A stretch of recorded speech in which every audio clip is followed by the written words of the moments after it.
So TerraForge is a Python library for generating biomaps using noise. In this video, we're going to install TerraForge and then generate our first biomap with just using 3 lines of code.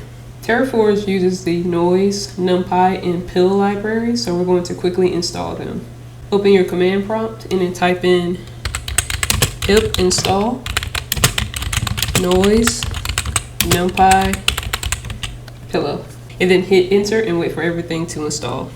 Now we can install TerraForge. So still inside of the command prompt, we'll type in pip install TerraForge -core. So then we're going to hit enter and then wait for that to be installed.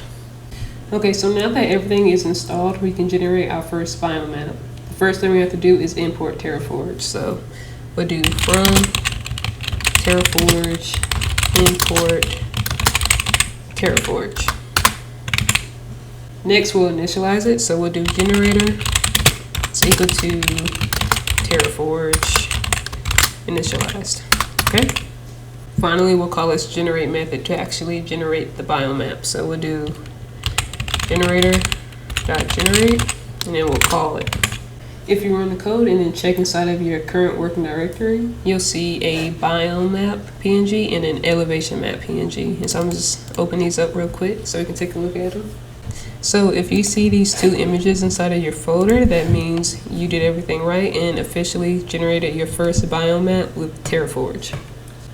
But one thing you may notice is that every time you run the script, you get the same exact maps. But we're going to fix that in the next video by passing in different noise type settings into TerraForge, so stay tuned for that. If you prefer written tutorials, you can check out the TerraForge Wiki over on GitHub. I also have a more advanced version of TerraForge over on my Gumroad if you're interested. But other than that, thank you for watching.